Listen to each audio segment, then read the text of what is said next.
या संसाराचं दुःख तुम्ही समजून घ्या. आज अक्षरशः मी सांगते, माझ्या समोर एका व्यक्तीचा, एका सेल्स पर्सनचा मी अशा पद्धतीने अपमान होताना बघितलं ना. 2 मुलांचा बाप आहे, 2 मुलांचा बाप, पण त्या बॉसेस समोर त्याचा एक शब्द फुटला नाही. खाली मान घालून तो गेला. असं वाटलं आज ह्याने कुठल्या तोंडाने त्याच्या पत्नी समोर उभं राहावं, कुठल्या अर्थाने त्याने खाऊ घेऊन जावा मुलांसाठी स्वतःच्या. इतकं अपमान करणारं हे जग आहे. तुम्ही नुसतं देवाणघेवाण तुम्ही दिलं तर तुम्हाला मिळेल. तुमच्याकडून प्रत्येक गोष्ट घेण्यासाठी, तुमच्याकडून काम करून घेण्यासाठी लोक बसलेत. आम्ही तुम्हाला पगार देतो, तुम्ही हे केलंच पाहिजे.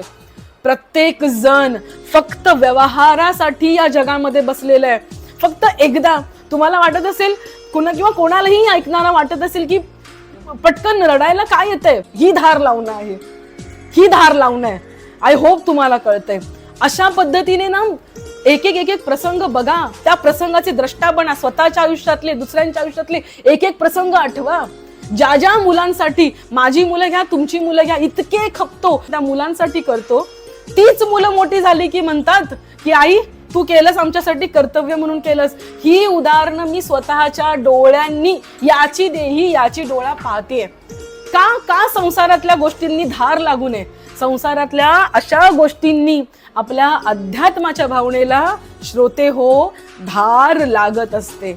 आजची लाकूड तोड्याची गोष्ट दिसतानाच आधी दिसेल, पण ती गोष्ट खूप मोठं मर्म, खूप मोठं तत्व आणि खूप मोठं साधन आपल्याला देऊन जाते.